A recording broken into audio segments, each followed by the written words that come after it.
Goeiemôre julle. Baie welkom vanoggend se erediens en aan elke vrou geseënde Vrouedag ook. Ek hoop u vat met die ruskans ook vandag en baie welkom in vandag se erediens in besonder aan elke vrou. Geliefdes, ons tema vanoggend is ken jy die Here? En ons gaan saam lees in Matteus 7 vers 21 tot 23. Ons gaan staande begin met ons toetrede lied, Gesang 167 en daarna luister vir die foto met 7. Kom ons staan.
Ons moet dit soek en ons sal kry.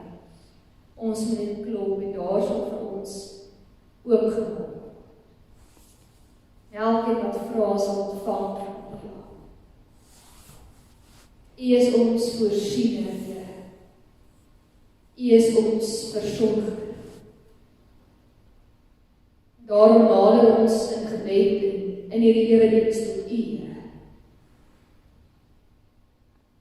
Ons vra, Here, vir U voorsiening en U genade in ons lewe. Ons vra, verhoor ons gebede.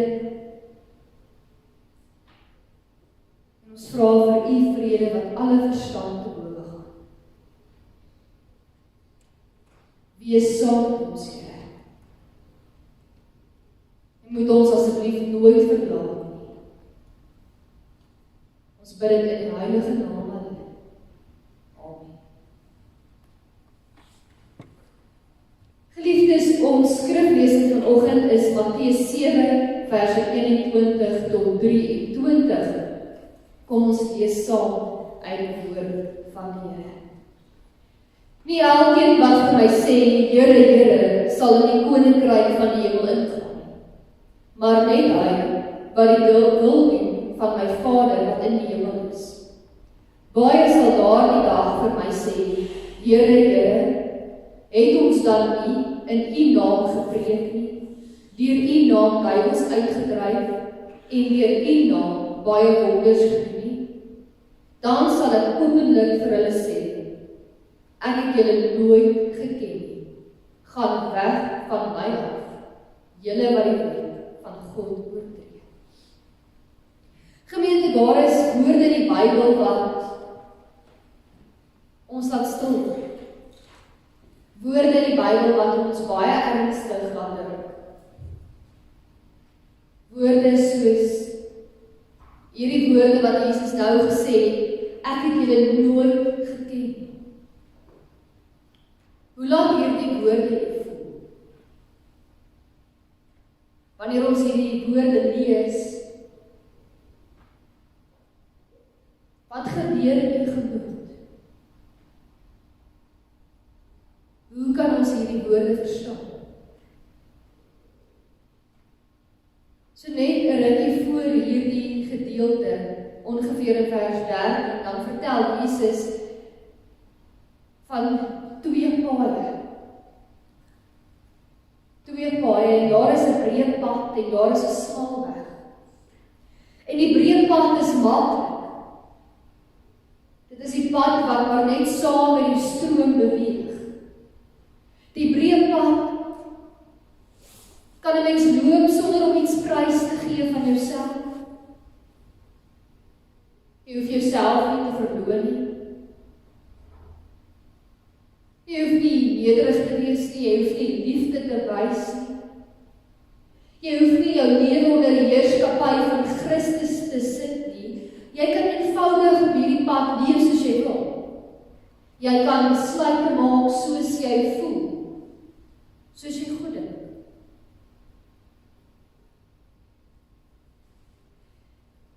En Jesus sê baie mense kies hierdie pad.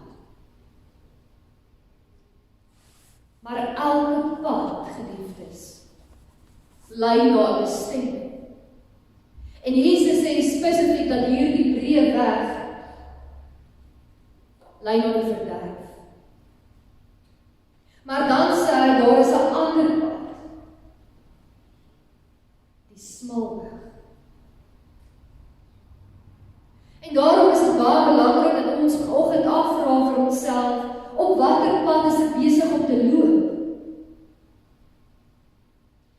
En waarheen lei die pad waarop ek loop? Die smal weg is nie 'n maklike pad. En om daardie pad te kom, moet 'n mens deur die nou of die smal poort gaan. So wanneer ons die res van die skrif lees, dan besef ons dat hierdie poort, dat hierdie nou poort, Jesus Christus self is. Want Jesus sê in Johannes 10 vers 9, ek is die ingang. Jesus self is die ingang. En hy sê, as iemand deur my ingaan, sal hy gered word. Dis wat Jesus beloof. Jesus het ook in Johannes 14 vers 6 en 7 gesê, ek is die weg en die waarheid en die lewe, en niemand kom na die Vader toe, behalwe deur my. En as julle my ken, sal julle my Vader ook ken, en van nou af ken julle hom en sien julle hom. So Jesus Christus is self die weg tot redding, die ingang vir hierdie smal weg. Waarom ons gered word deur genade en deur geloof alleen, deur die offer van Jesus Christus. Maar hierdie smal weg is nie maklik nie. Want op hierdie smal weg word ons geroep tot gehoorsaamheid. Gehoorsaamheid tot Jesus se woorde. Volg my. Op hierdie smal weg word ons geleer om ons eie kruis op te neem en te dra. Op hierdie smal weg leer ons om ons eie wil te los. Die Here se wil. Te vra, te soek en te volg. Ons leer op hierdie smal weg om die Here volkome te volg, ongeag van ons omstandighede of mense in ons lewe. En ons word op hierdie smal weg geleer om al hoe meer die gesindheid van Jesus Christus uit te leef. Die Christelike lewe is daarom nie altyd die maklikste lewe. Want terwyl ons op hierdie smal weg is, beleef ons stryd, ons beleef versoeking. Ons beleef teleurstelling, teenstand. Ons beleef lyding en ons beleef seer. En daarom glo regtig moeilik is. Maar ons troos op hierdie smal weg lê daarin dat ons nie alleen op die smal weg is. Want die een wat die poort is ook die een wat saam met ons op hierdie weg loop. En hy sê hy bewaar sy kinders, hy dra ons. Hy tel ons op wanneer ons val. Hy gee sy Heilige Gees vir ons. En uiteindelik bring hy ons ook veilig tuis aan die einde van hierdie smal weg. En dan gaan Jesus oor vanaf die twee paaie na twee soorte mense. En die teks maak ons ongemaklik. Van die woorde wat Jesus gesê, ek het julle nie geken nie, sê hy nie vir ongelowiges nie. Hy sê dit nie vir mense van ander gelowe nie. Hoor vir wie sê hy? Hy sê dit vir mense wat vir ons lyk asof hulle op die smal weg is. Mense wat sy naam ken en sê, Here, Here. Hulle ken sy naam en hulle noem die Here by sy naam. En dan vra hulle, het ons nie in die naam geprofeteer en duiwels uitgedryf en kragtige dade gedoen nie? En as ons na hierdie lysie kyk wat hulle opnoem, dan sou ons gedink het, maar hierdie mense is wonderlike Christene. Kyk wat doen hulle alles in die naam van die Here.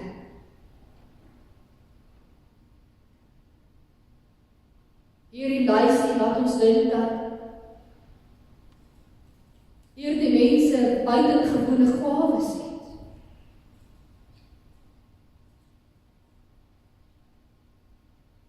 Jesus sê dit vir mense wat godsdienstig is. Ek het julle nooit geken. Hulle praat oor wat hulle gedoen het. En Jesus praat oor wie hulle is. Hulle praat oor hulle prestasie. Here, kyk net wat het ons alles vir U gedoen. Maar Jesus praat oor 'n verhouding. Hulle sê, kyk wat ons alles vir U gedoen het in U naam. En Jesus antwoord, ek het julle nooit geken nie. Geliefdes, dis 'n baie groot waarskuwing vir ons elkeen. Want dit is baie maklik om godsdienstig te lyk en te lewe. Om gereeld kerk toe te gaan, vir mense Bybel te lees, te bid vir iemand of voor iemand. Jy kan teologie studeer, jy kan 'n ambt gaan bekleed. Jy kan op 'n kerkraad dien. Jy kan vir jare katedrese doen. Selfs vir ander mense van Jesus vertel.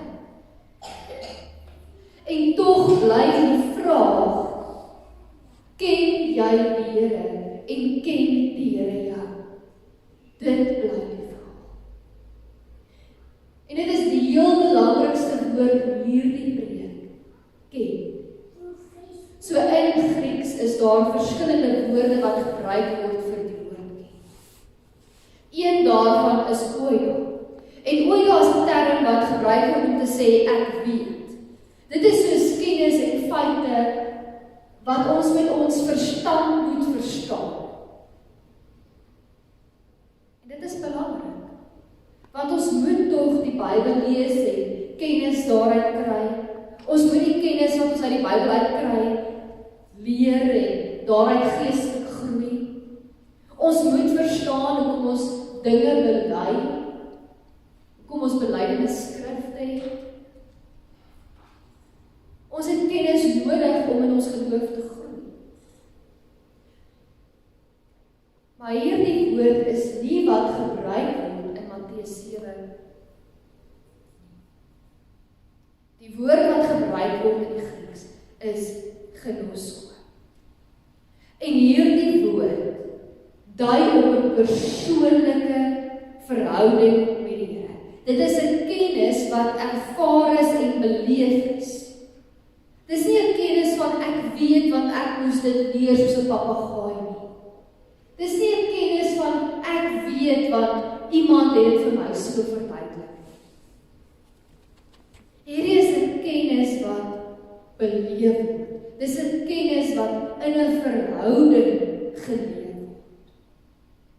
En baie interessant dat hierdie Griekse woord teruggaan na die Ou Testament toe en 'n hele paar keer gebruik word onder die Hebreëse woord Yada. En net een van daai verse wat ek vanoggend vir julle lees, Amos 3 vers 2, waar God vir Israel sê, net julle uit al die geslagte van die aarde het ek geken. Daarom gaan ek van julle rekenskap eis oor al julle sondes. So wat beteken hierdie vers? Beteken dit God het nie die van die ander nasies geweet nie? Natuurlik nie. God weet alles. God het alle mense geskep en hy weet van elke nasie se bestaan. Maar Jesus sê hier baie duidelik in Matteus 7, ek het julle nie geken. En so, in hierdie Hebreëus, kom dit ook net so duidelik na vore. Waar God sê, hy is in 'n verbond met sy volk, hy ken hulle uit sy verbond, met die verhouding waar hulle in met hom leef. Daar's 'n verhouding, daar's 'n ken. Hy het hulle uitgekies, hy het hulle gered. Hy is lief vir hulle en hulle is verbind aan hom deur sy genade. In Matteus 7 weet ons dan wat Jesus bedoel met ek het julle nie geken. Hy sê nie hy het nie geweet van hulle nie. Hy's God. Hy weet van hierdie mense. Hy weet wat hulle in sy naam gedoen.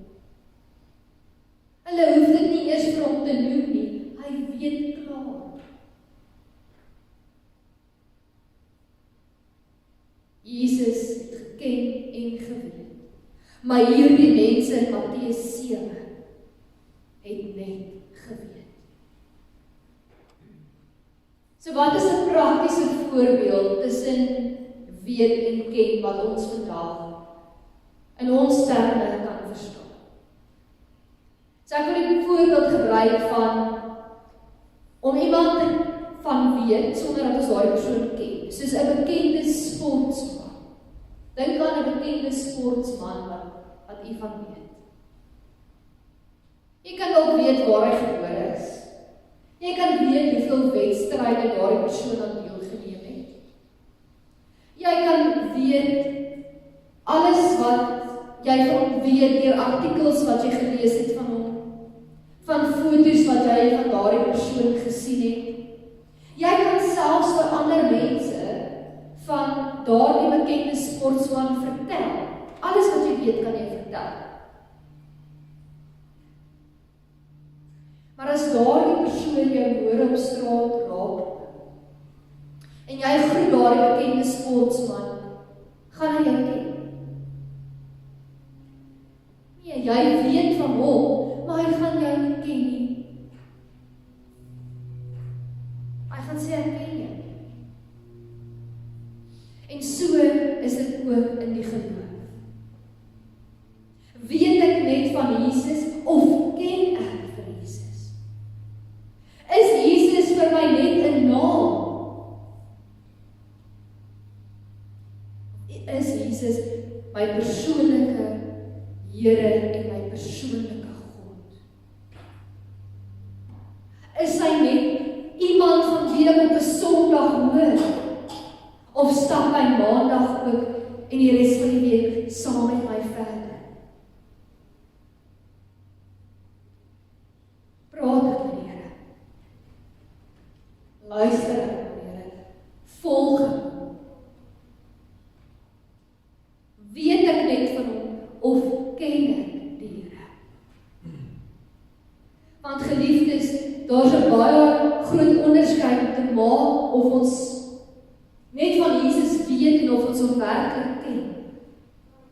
Want ons kan die Bybel ken sonder om die God van die Bybel te ken. 'n Mens kan van Jesus weet sonder om saam met Jesus te leef. 'n Mens kan die Christelike geloof, die reëls in die Bybel verstaan, sonder dat Christus die koning van ons lewe is. 'n Mens kan godsdienstig lewe en alles opnoem wat ons in die naam van die Here doen, sonder om in 'n verhouding met die Here te lewe. Die woord ken gaan oor verhouding. En wat baie besonder is dat hierdie woord wat in Matteus 7 gebruik word, ek het julle nie geken nie. Gebruik Jesus op ander tye ook, maar spesifiek in Johannes 10 word hierdie Griekse woord weer gebruik. Waar Jesus sê in Johannes 10 vers 14 en 15, ek is die goeie herder en ek ken my eie en my eie ken my, net soos die Vader my ken en ek die Vader ken, en ek lê my lewe af vir die skape. Soos wat Jesus in Matteus 7 sê, ek ken julle nie. So gebruik hy dieselfde woord in Johannes 10 en hy sê, ek ken my skape en my skape ken my. Hulle ken my stem. Hulle luister na my stem. Ek weet alles van my skape af. Jesus sê hy ken sy kudde. Hy ken elkeen wat aan hom behoort. En hy is so lief vir sy kudde wat hy ken, dat hy sy lewe vir sy kudde gee. Hy is so lief vir sy kudde dat hy ons roep en verlos. Dat hy die goeie herder is. wat saam met sy kudde loop en hulle lei na waters van vrede en na rus. Jesus ken sy skape. En daarom, geliefdes, rus ons redding nie daarop dat ons Christus volmaak ken. Want ons ken nie God volmaak nie. Ons menslike verstand is te beperk. Ons begrip skiet ver te kom. Ons kan nie God ten volle ken nie. Maar God ken ons elkeen ten volle. En daarom al beleef ons dae wat ons nie verstaan waaroor die lewe of geloof gaan nie. Al beleef ons dae wat ons geloof swak is en dae waar ons twyfel. Al beleef ons dae waar ons struikel, waar ons val, waar ons nie bid soos ons moet nie. Tye waar ons ver van die Here af lê ons versekering daarin dat die Here ons ken. Hy ken ons naam. Hy ken ons swakheid, ons vrese, die stryd wat ons stry. Hy ken ons sonde. Hy ken ons hart. Hy ken ons gesindheid. Hy ken ons deur en deur. Sy liefde is volmaak. Al is ons liefde wisselvallig. Sy getrouheid aan ons is volmaak. Al is ons gebrekkig om aan hom getrou te bly. Sy genade is volmaak. En dit hang nie van ons prestasie af. Johannes 4 vers 19 sê, ons het lief omdat hy ons eerste lief gehad het. Dit begin by God eerste. Hy ken ons. Hy het ons lief. En daarom kan ons hom lief hê en hom leer ken. En het ons die belofte van Johannes 10 dat niemand ons uit sy hand kan ruk nie, want hy hou ons vas, geliefdes. Hy hou ons vas op hierdie smal weg wat ons moet stap.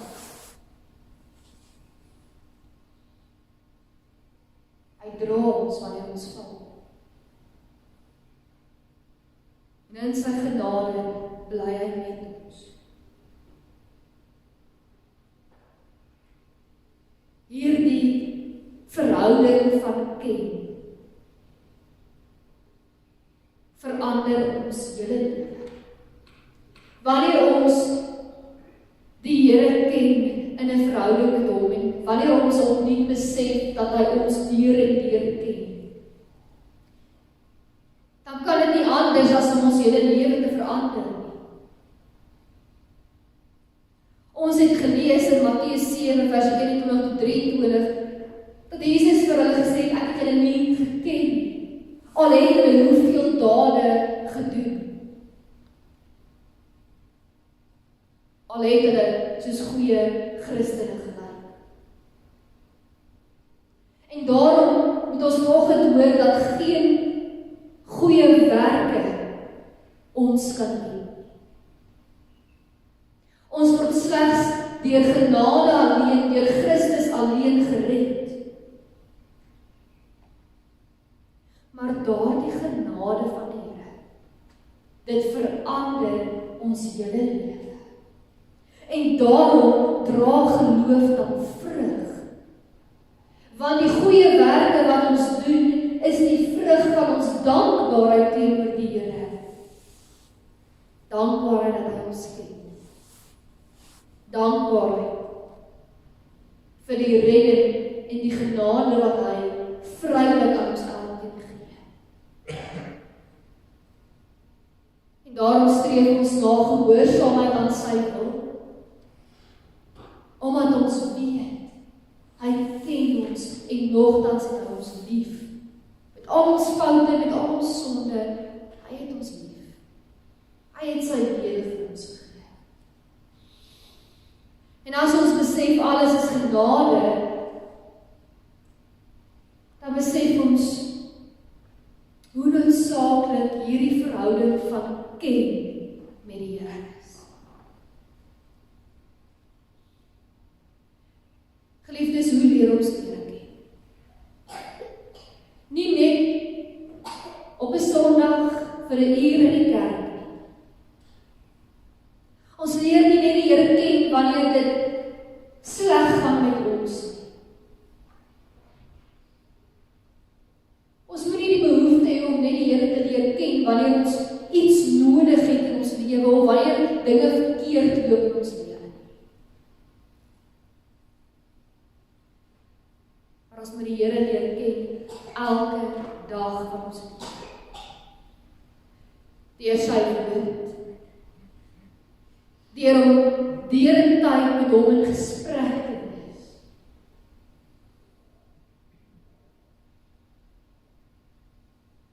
Deur die versterking van ons geloof deur die sakramente. Die doop en die nagmaal. Deur die vernuwing wat ons deur sy Heilige Gees beleef. Ons leer hom ook ken wanneer ons in gehoorsaamheid hom volg, na hom luister en sy leiding volg op daardie smal weg. Ons leer die Here ken wanneer ons daagliks saam met die Here lewe. Nie net wanneer dit goed gaan of wanneer dit sleg gaan nie, maar om daagliks met die Here te lewe. Jeremia 9 vers 24 sê, laat hom wat wil roem, daarin roem, dat hy insig het en my ken. Ek is die Here, ek bewys liefde, reg en geregtigheid op aarde, want dit is wat ek wil hê, sê die Here.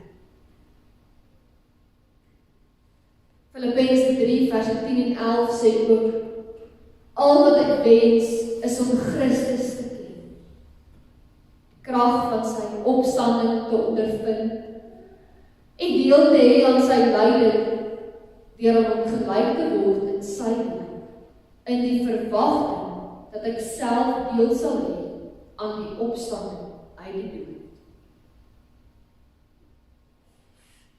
Die verlange van 'n gelowige opregte hart is nie net om meer van die Here te weet nie,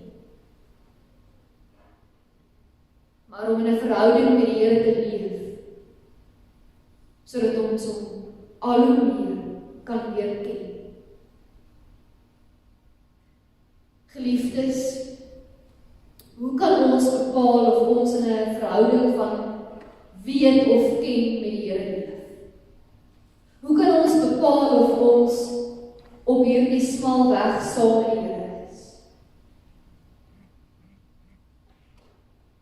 Daar is 'n vraag wat ons elkeen vir homself kan afvra vandag. Wie sit op die troon van my lewe? Wie is koning? Ek of Jesus? Want wanneer Jesus koning word in my lewe, dan vra ek nie meer wat wil ek hê. Het gaan dan nie meer oor my nie. Op die smal weg gaan dit oor, Here, wat wil U hê? Wat is U wil? Hoe wil U hê moet ek my huweliksmaat behandel? Hoe wil U hê moet ek my kinders grootmaak? Hoe wil U hê moet ek by die werk optree? Hoe wil U hê moet ek met my geld omgaan? Hoe wil U hê moet ek praat, mense behandel? Hoe wil U hê moet ek reageer? Reageer op mense wat my seermaak? Hoe wil U hê moet ek lewe wanneer niemand anders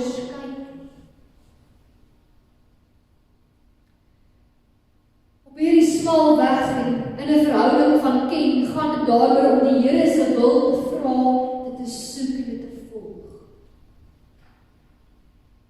Dit gaan daaroor om te sê, Here, ek bid soos U geleer het. Laat U koninkryk kom en laat U wil geskied. Want met daardie woorde bid ons dat die Here ons lewens en ons harte sal regeer. Dat Hy sal regeer oor ons verhoudinge, oor ons gemeente, oor ons huise, oor ons geld, ons tyd, ons keuses, oor alles. Want ons besef in hierdie verhouding van ken dat dit gaan nie oor my nie. Dit gaan oor die ware en die ewige koning. En wanneer die ware en die ewige koning regeer in my lewe, dan word dit sigbaar. Geliefdes, dit is sigbaar in ons geloofslewe. Dit is sigbaar in bekering en in gehoorsaamheid. Dit is sigbaar in die manier waarop ons dinge doen, waarop ons praat. Op die manier waarop ons liefhet, op die manier waarop ons vergewe. Dit word sigbaar op die manier waarop ons dankbaarheid bewys aan die Here, in dankbaarheid leef. Dit word sigbaar wanneer ons anders begin gee, wanneer ons vrygewig en barmhartig is. Dit word sigbaar wanneer ons kruis opneem en ons lyding dra. Dit word sigbaar wanneer ons volkome lewe, nie net 'n gedeelte van ons lewe of 'n gedeelte van ons tyd nie, maar wanneer ons volkome lewe aan die Here gee. Geliefdes, totdat die smal weg uiteindelik uitloop op die ewige koninkryk en ons vir ewig in God se volmaakte en volkome teenwoordigheid kan wees. Mag ons met die vaste troos leef. Ons behoort aan die Here, ons is sy kudde en hy ken ons elkeen. Hy ken ons deur en deur. Mag ons onsself eerlik ondersoek met die vraag: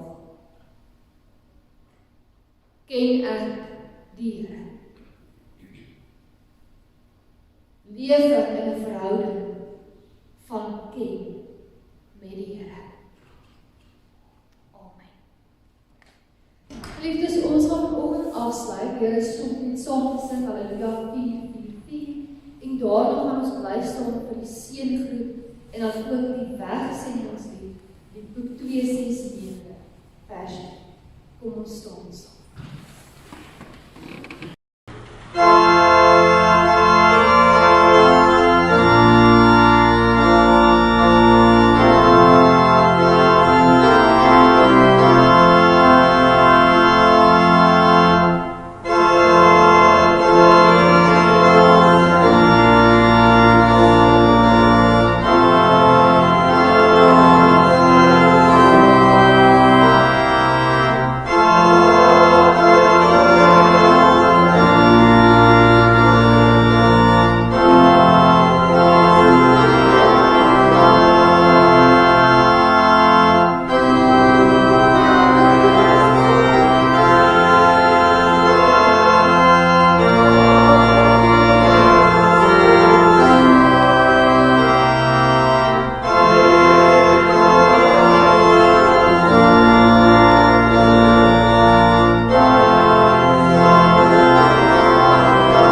Die genade van die Here Jesus Christus, die liefde van God en die gemeenskap van die Heilige Gees sal met julle almal wees en bly. Amen.